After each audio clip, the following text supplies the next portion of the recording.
Hello everybody and welcome to another installment of my new player guides. This week is going to be a doozy. It's either going to be very popular or very unpopular. Although my sense is that this is probably a popular hero amongst the quiet majority. This week on my new player guide, we are going to be talking about Bruce Banner, aka the Hulk, and we will be looking at every card in his kit, his obligation, his Nemesis kit to understand what threats are really coming at him, and then we'll also be looking at a example deck of what you can do with the core set, Bruce the Hulk pack, and then up to 3 other packs, the 4-pack challenge, and we'll dig into that so that you have the right next steps for this hero. But like I said, this is a hero that has definitely been maligned, thought of as not that great, and I get it. I can kind of agree. My experience with the Hulk is pretty low, so this is going to be a lot of me talking about what I've seen from other people playing the Hulk, and less about me playing the Hulk because I don't get to pick him very often, which is probably a weird statement for anybody who's played with the Hulk. Either way, let's get into it. So we have Bruce Banner. He is a 4 recovery alter ego with the genius and scientist traits, and he has experimental research, which is an action, draw 1 card, choose and discard 1 card from your hand, limit once per round. So this is just a nice way for him to have some additional card draw, especially because he has a hand size of 5 in his alter ego and a hit points of 18, which I'm very certain is the highest amount of hit points in the game. But let's get into what the other side of the card looks like, because this is kind of the beginning of why he is much maligned. So we've got Hulk, who is a 0 thwart, 3 attack, 3 defense hero with the Avenger and Gamma trait.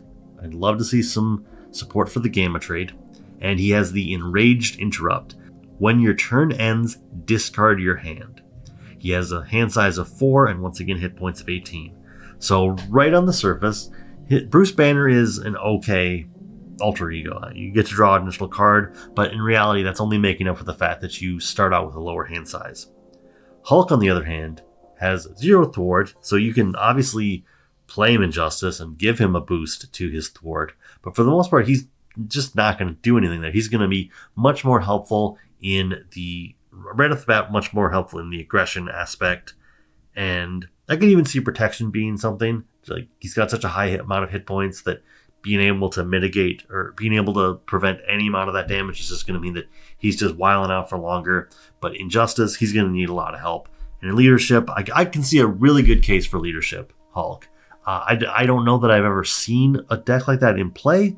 Doesn't mean they don't exist. And really, like anything else, Hulk is going to be able to be played in any aspect. But I just think that Justice is very glaringly maybe the worst place for him to be.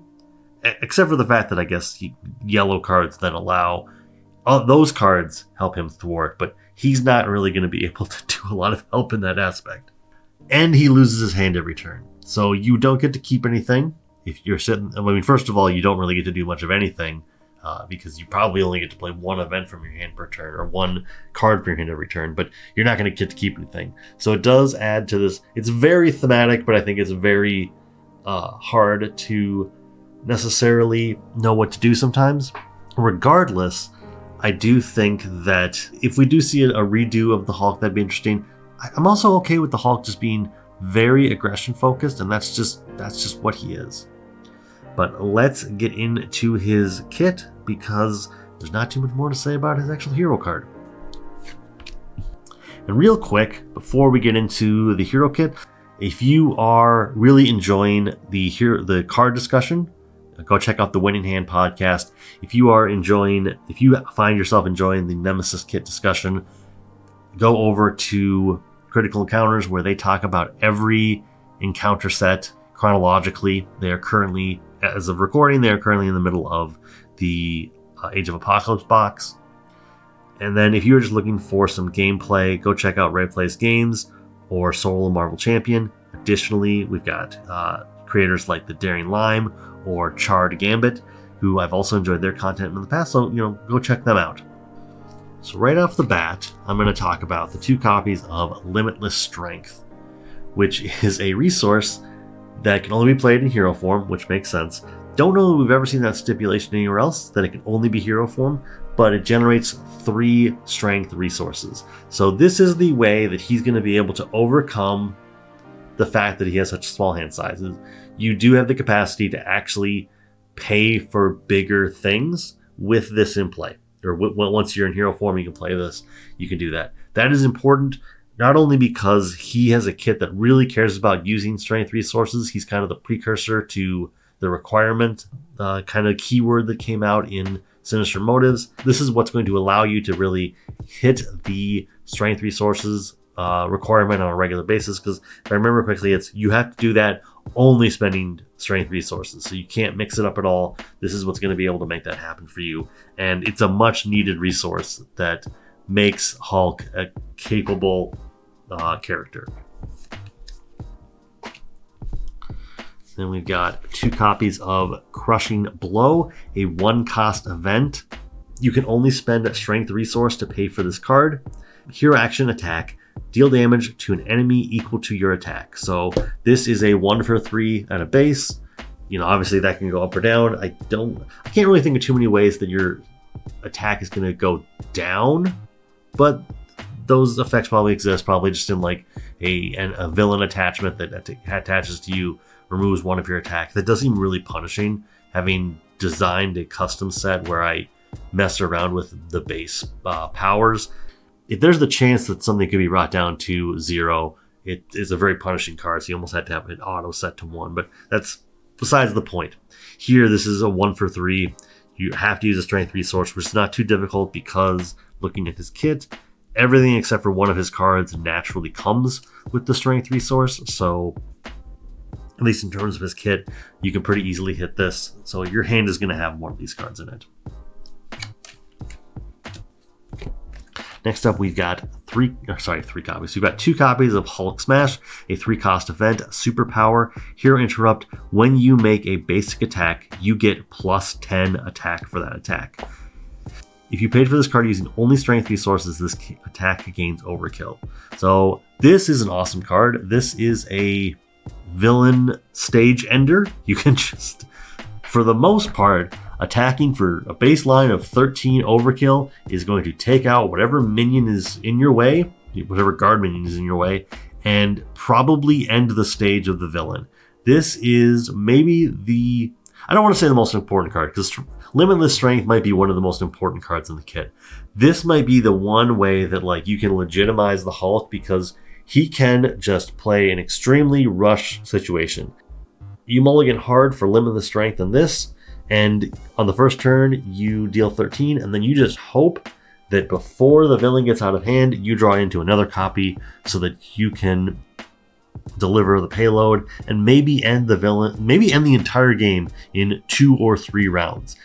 I have not seen that exact thing happen, but I've definitely seen you just advance right into the second stage almost immediately. Now that does kind of counteract the fact that there's a lot of people that will say you should use the first stage of the villain that you're playing through as your setup. Hulk is all gas, no brakes, so you don't really worry about setup. You just go, go, go. This might be my favorite card just for how ridiculous it is. I had to think a little bit about it. There might be a card that's going to jump out at me, but this is a funny card. This is a fun card, and it creates stories, which I also think is an important thing about the Hulk.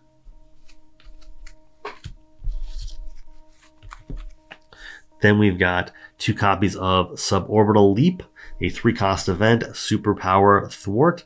Hero action, remove 3 threats from a scheme, 5 threat instead if you paid for this card using only strength resources.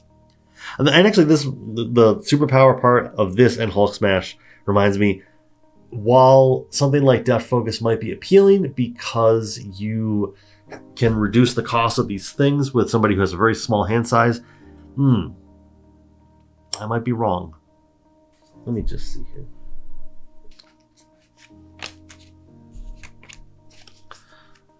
Reduce the cost. Okay, yeah, so actually this does work. I was thinking it didn't. I don't know why.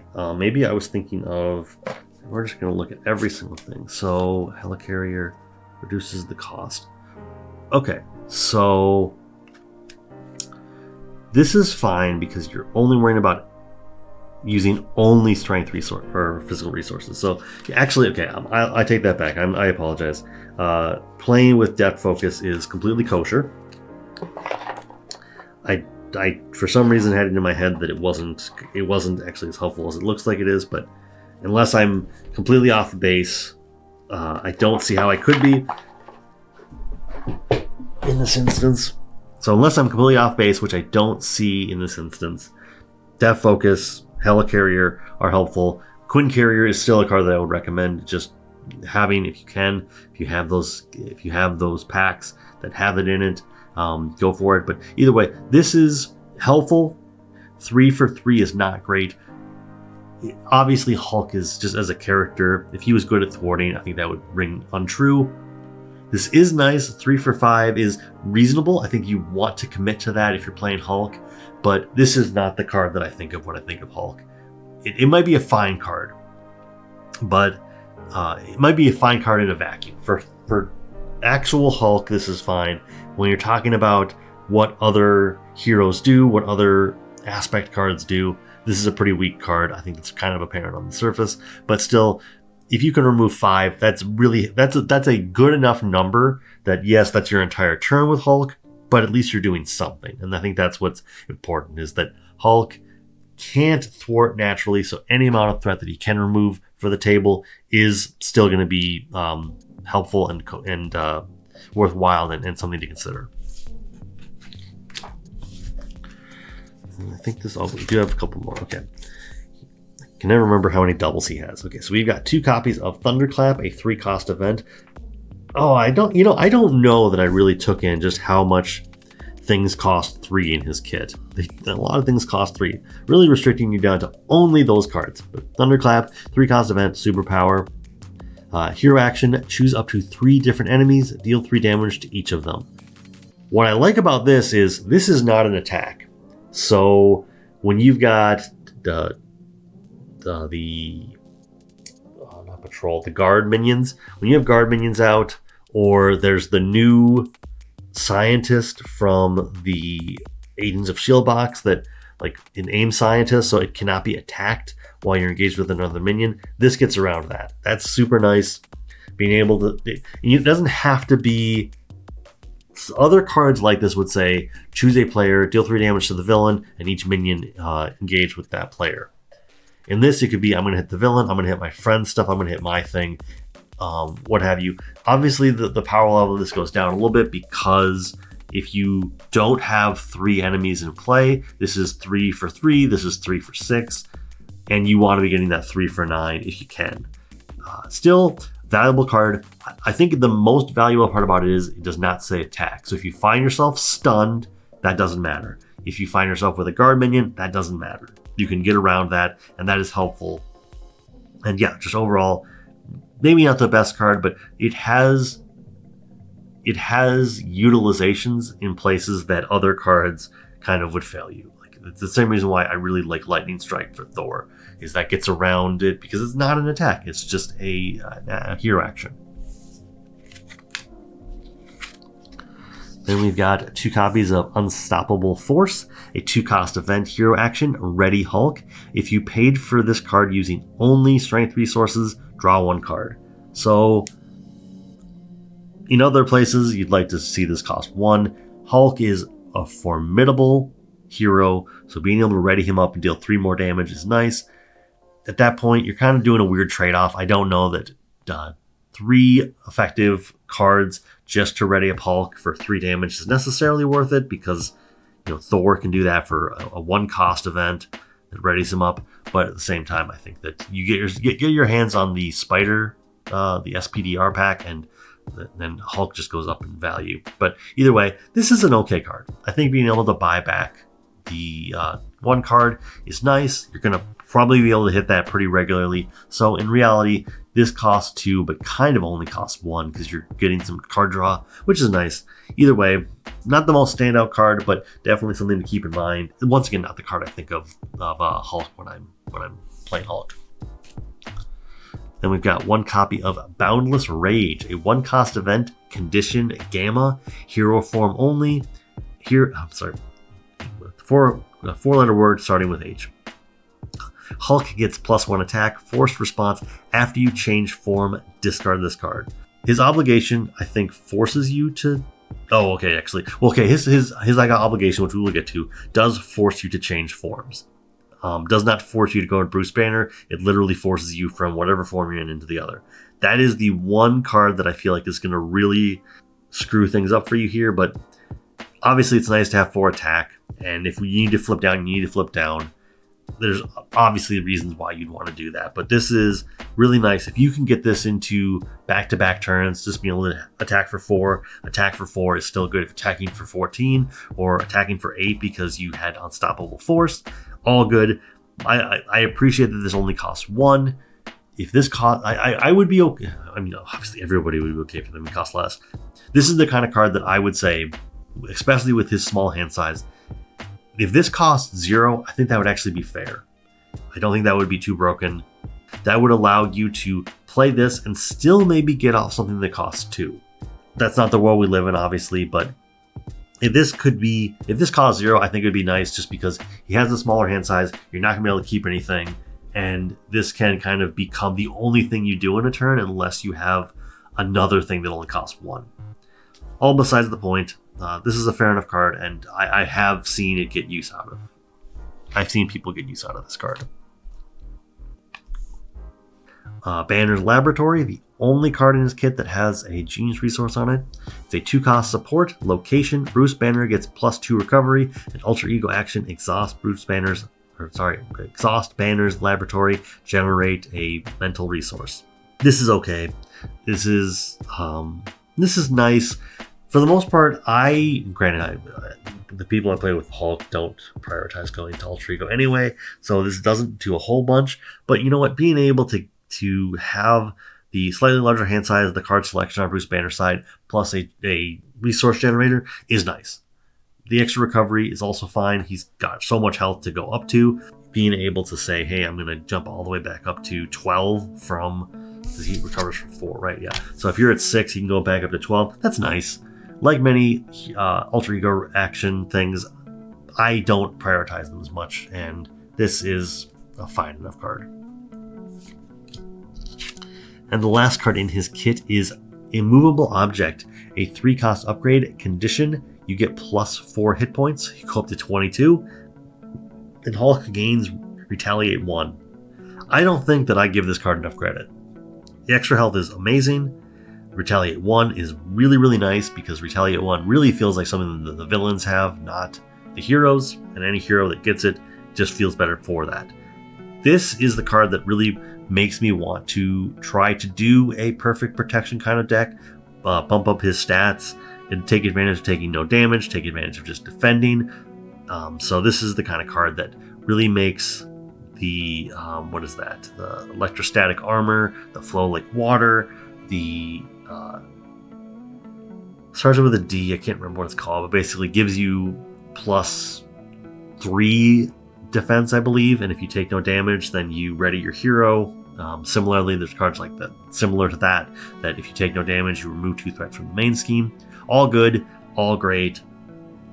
This is a kind of signpost card for an entire archetype, and Hulk deck that I have personally played has been one that is protection, that is looking to basically take that 22 hit points and never need a reason to go down to alter ego because you never take more than maybe 7 damage over the course of the entire encounter.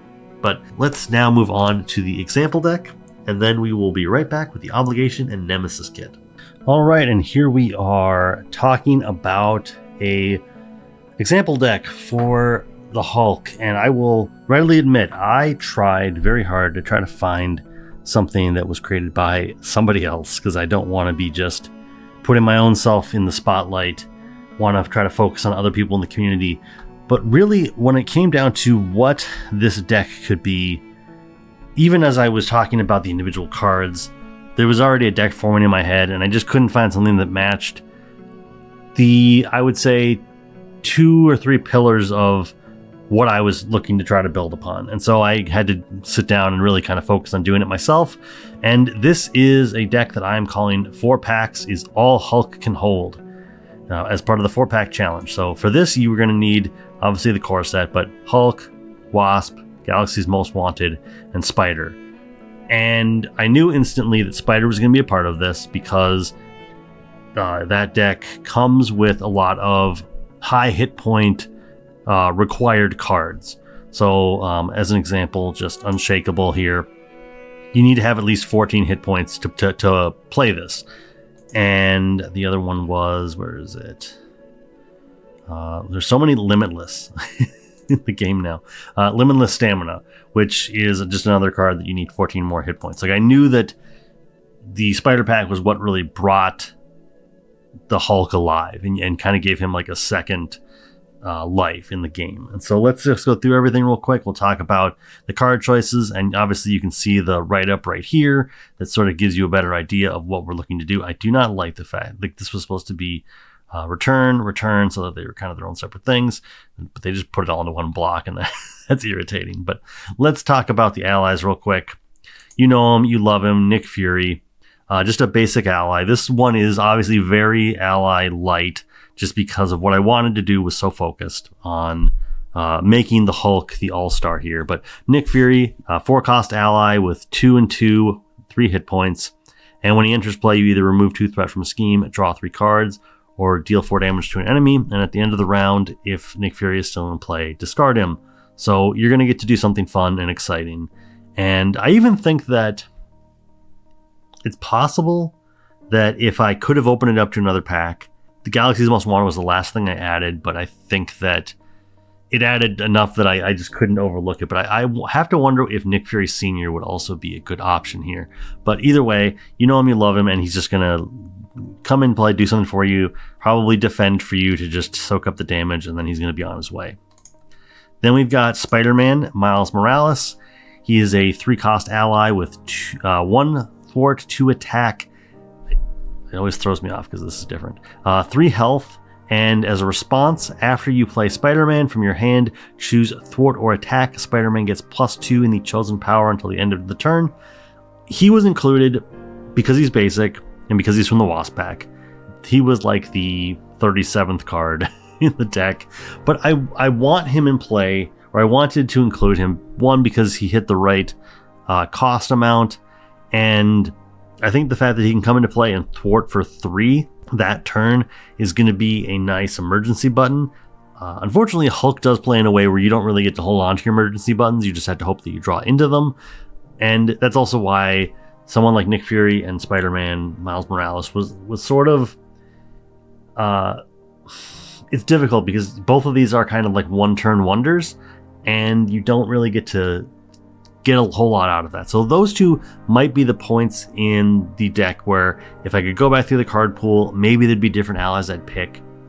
Maybe Mockingbird is better because she can stun. I don't know. But like, these two are admittedly the weakest point, but I think that they are generically good and they serve the goal of trying to be ways to mitigate the threat on the main scheme if it comes to that.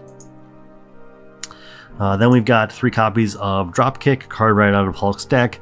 3-cost attack event with the hero action attack, deal 4 damage to an enemy. If you paid for this using only strength resources, stun that enemy and draw a card. This is just a really good card for Hulk. You can pay for it with Limitless Strength and draw that extra card and stun the enemy, so that's super nice. Maybe Mockingbird was the right way, because maybe stunning in Hulk is nice. I don't know.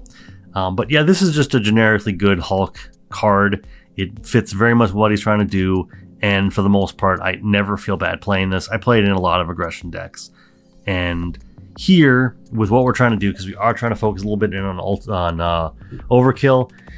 Unfortunately, this does not grant overkill, but it does do a good job of like roughing up minions and stuff. So you know, it's got its benefits, even if it's not playing completely into the theme. Then we got Into the Fray. Out of the Wasp pack, it is a 3-cost event attack. Hero action, deal 6 damage to a minion. For each point of excess damage dealt by this attack, remove 1 threat from the main scheme. So this is a little bit risky because it is expensive. This is all you're doing most of the time. This is all you're going to be doing for the entire turn. But the fact that you're able to mitigate minions, you're able to remove threat from the main scheme, is a big plus. And with some of the other cards we're going to talk about in just a second, this can mean that we are removing quite a bit of threat if we, line up everything correctly. And I guess the other thing is that, like, because Hulk attacks for 3, you can generally rough up any larger minions and really just make this do as much work as you can. If you can remove 4 to 5 threat, that is just amazing, and it really buys you another turn, maybe 2 turns of just any kind of threat pooling that might happen. Then we got Limitless Stamina, which we sort of talked about. It's a 1 cost, which is very important. Event, superpower, and you can only play if you have 14 or more hit points, and very basic, it's just a hero action to ready your hero. This is great. It complements his other card, which I'm already blanking on what card that is. Is that Unstoppable Force? Yeah, Unstoppable Force. So it complements Unstoppable Force and just allows you to get a really cheap ready. This is great in Spider. This is great in Thor. This is great in She-Hulk. But for the Hulk, who has naturally 3 attack and can go up a little bit, this is even better because this benefits his smaller hand size. This allows him to really make some impressive turns happen. And if you can get the resource generation needed to allow you to do that big Hulk smash and then also get in 1 more, just stupendous. And I love this card. I use it in so many decks. I wish that there was more copies of it. And hopefully in the future, we will see a hero that has a high hit point value, and this will be a natural reprint. Then we've got Relentless Assault, which I could have sworn this was from Galaxy's Most Wanted, and then it just happens to be in the core set, which is great. But you deal 5 damage to a minion for a cost of 2. And if you paid for this using a physical resource, something that is very easy for us to have, this attack gains overkill. So we are getting really close to being able to talk about this in greater detail, but we really care about overkill in this deck. And the only thing I wish we did more was I wish we had some way, I suppose there is hand cannon as a way to give overkill when he's making some basic attacks. And if you really feel like it, this might be a card that you want to sub out for hand cannon, just because they're about the same cost. Let me just make sure of that. Hand cannon, I believe, costs 2. Yes, cost 2. It is a weapon, and when you make a basic attack, you exhaust hand cannon, remove 1 of the charges, and you give your hero +2 attack, and they gain overkill. That is a possible. It is a possible substitution here. You could just replace these with 3 copies of hand cannon. That way you're just taking advantage of the 3 attack that Hulk has. But I wanted a nice way to always have access to overkill as much as possible. Then we've got 1 copy of Strength, because that's the important resource to us. And we hit the threshold that I believe you need to be playing Power of Aggression to substitute the other double resources, because we've got Dropkick that's more than 2, we've got Into the Fray that's more than 2, we've got Relentless Assault that's more than 2, and that's 2, and that's 2. So we've got, especially with the small hand, we've got enough cards in our deck that I believe we're over the level of what we need for Power of Aggression. Not to mention we've already got Limitless Stamina, or Limitless Strength. So many Limitless. There's Limitless Stamina, Godlike Stamina, Limitless Strength, regular Strength. It's easy to get cards confused. Okay, then we've got Helicarrier, a card that I talked about earlier. Exhaust cost 3 is a support, max 1 per player. Exhaust Helicarrier, choose a player, reduce the resource cost of the next card that player plays by 1. This is super helpful, just as a way to be a pseudo resource generator. Luckily, we are not someone like Jubilee who cares about what resources you're using. So when you reduce the cost of something, you're reducing the power of that card. Hulk just needs you to, all the resources you do spend are physical. Then we got Quinn Carrier, which I was talking about earlier. So this is just a 3-cost resource generator for the Avenger trait, and it generates a wild resource, which helps us to always be able to hit those strength resource requirements. We got Depth Focus. Obviously, we talked about this earlier. This was really what pushed me into I need to have Galaxy's Most Wanted in the card pool, but just a hero action, exhaust Depth Focus, reduce the resource cost of the next superpower card you play by 1. I'm trying to remember how many superpowers we have. Attack, superpower 1. So we've got 2, 5, 6, 7, 8, 9. So 9. Yeah. So we are well over the amount for Depth Focus to be a good card to be using. You just need to keep in mind that when you are paying for superpower, make sure you're using Depth Focus first before you suddenly look up and realize that you have a Depth Focus that can't be used for anything. Then we've got Follow Through, which is another card that I kind of built this deck around. This was like the second pillar. There's Overkill pillar, and there is there's Follow Through is the Overkill pillar. The resource generators, the way to reduce everything to make sure that your hand is not the full extent of what you're doing. So Follow Through is a 2-cost aggression card with Hero Interrupt. When your hero's attack deals any amount of excess damage, increase that damage amount by 1. So for the most part, this doesn't really mean anything, although I guess it does mean that overkill damage itself, more damage will go on to the villain. So if you overkill, you got 2 health minion, you deal 3 damage with overkill. There's that 1 point of damage that's going to go to the villain. That's going to increase into 2. And that helps because with Into the Fray, when we go to look at how much excess damage we dealt, we are adding 1 more. So suddenly, this is almost as if 7 damage was dealt to the minion. And this is a kind of card that you may want to just put 3 of in because they're not limited. You're not restricted to how many you can have in play. But I felt like just for what this deck was trying to do and trying to make sure that we had spots for everything, this could be a 41st card. But for me, I'd like to at least give the best advice I can for new players and try to limit you to 40 cards for just best practices. But don't be afraid to maybe add another copy of this. Or is there another card that we kind of cut off the maximum number of?